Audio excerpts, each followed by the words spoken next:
Money died. Bank accounts froze. Whole currencies went to zero.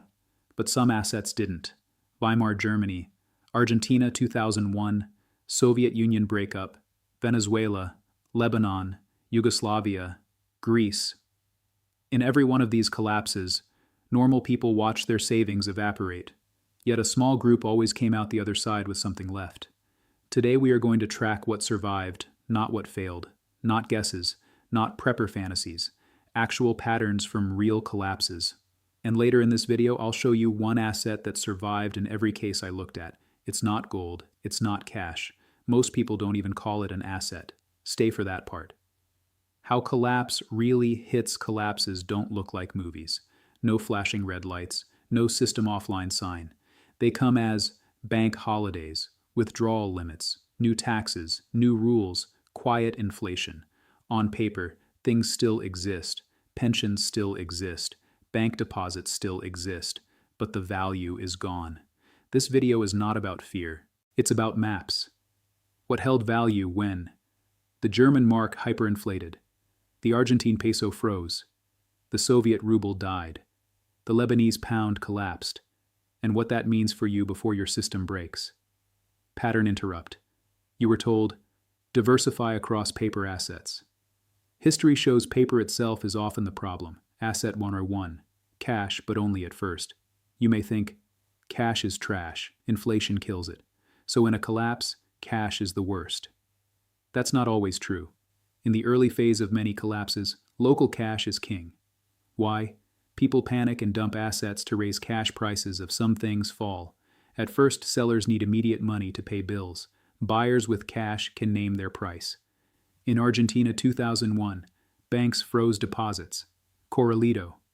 People could not access savings, but those with physical pesos or dollars in hand could buy cars, tools, even apartments at panic prices. In Greece, when banks limited withdrawals, small stacks of cash at home were more powerful than full accounts you couldn't touch.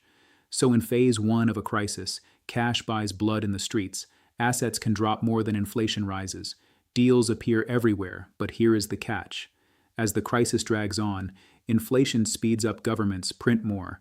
Trust in cash fades. Cash that was powerful in month 1 loses value in month 12. In Weimar Germany, the mark went from useful to wallpaper. Therefore, cash is a short-term survival tool, not a long-term store of value. It doesn't go to zero on day 1, but it can die faster than you think. Pattern interrupt, never hold cash, is as dangerous as only hold cash. History says you need some at the right time, then you need an exit from it. Asset number 2, foreign currency and outside accounts. When local money breaks, people run to other money. In Weimar, US dollars, Swiss francs. Argentina, US dollars, euros, Zimbabwe, rand, dollars. Lebanon, lollars, dollars in banks versus real dollars in hand. Foreign cash or an account outside the collapsing system often survives longer than local currency. A dollar bill in Buenos Aires outlasted many Argentine pesos. A Swiss account outlasted rubles in a Soviet bank. So does foreign currency never go to zero? No, but it often outlives the local money. However, there is real risk.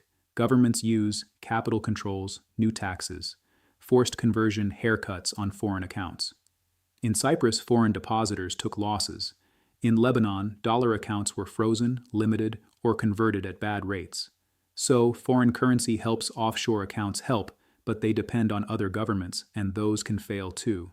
Think of foreign cash as a way to jump systems, not a final safe place. Later I'll show you why even foreign currency was not the constant winner across every collapse. Asset number 3, gold and silver, real not paper. Now the big one everyone wants to hear about. Did gold survive past collapses? Did silver? Yes and no. In Weimar, people who held gold and silver kept real wealth. A few coins could buy a house after hyperinflation. Those metals did not go to zero. In Argentina, people used gold jewelry and coins in quiet deals when trust in banks died. They traded metal for cars, rents, food. In the Soviet collapse in Yugoslavia, gold helped families escape or restart silverware, and jewelry went into black markets, so metals held value when paper died. That's the good news. But here is the part people don't like. In 1933, the U.S. banned private gold ownership. Holders had to sell to the state at a fixed price. Soon after, gold was revalued higher. Those who obeyed lost value. Those who ignored the order took legal risk. In many crises, governments tax, track, or restrict metals. Paper gold products, like certain funds, did not track real metal. Some people had gold but could not spend it easily when they needed small amounts. Therefore, physical gold and silver did not go to zero, but they were not always easy to use, and they faced legal pressure as systems cracked. Pattern interrupt: gold is not a magic ticket. It is a tool, and tools can be banned, taxed, or taken. We'll come back to metals when we talk about what pairs well with them to survive both economics and politics. Asset number 4, land, especially productive land. Go back through collapse stories and notice a pattern. City apartments changed hands many times, office buildings sat empty, but small farms, plots that could grow food, they rarely went to zero. In Argentina, city real estate crashed. Farmland held value better, especially if it produced crops or cattle. In the Soviet collapse, state apartments were chaotic, but family plots where people grew potatoes, vegetables, chickens, those plots fed whole families and sometimes neighbors. In Venezuela, land that could produce food or useful goods had value, even if paper prices were all over the place. But there are risks: property taxes, land records, chaos, war, and occupation. Land grabs by states or gangs. In some wars, landowners lost everything because they were on the wrong side of a border or law. Still, productive land as a class has a strong record of not going to zero. Dirt that grows. Food beats assets that only exist inside a failing bank. Therefore, land is not perfect, but land that produces something people must have is among the top survivors in real history. Asset number 5, tools and small productive businesses. Collapse kills big promises. It does not kill daily needs. People still need haircuts, shoes fixed, clothes, mended pipes, repaired, food cooked, machines serviced.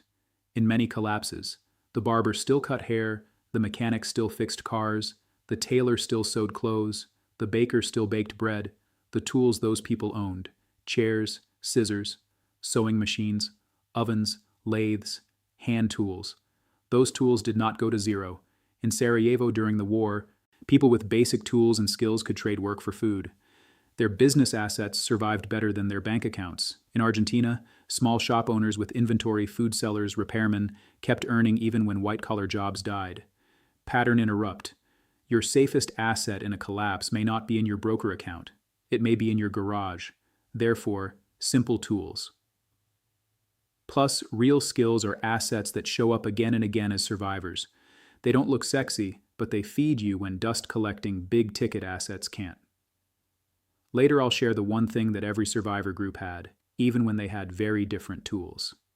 Asset number 6, inventory, food, fuel, medicine, parts. Look at every collapse. Shelves go empty, lines get long, imports slow. But some people control stock, not stock tickers. In Soviet Union breakup, Yugoslavia, Venezuela, Lebanon, owners of small grocery stores, pharmacies, fuel depots, hardware shops often had months of goods on hand. That inventory could be sold, could be bartered, could be held back and released slowly. In many cases, $10,000 of food inventory did better than $10,000 in a bank. $500 of medicine on a shelf did better than a $500 bond. Now this has risk: theft, looting. Spoilage, government ration rules. But as a class, useful inventory did not go to zero. In urgent moments, it traded at a premium. Pattern interrupt: just in time is great in a stable world. In a collapse, just in time becomes too late. Therefore, real goods that solve real needs, held in the right way, have real survival power in collapse history.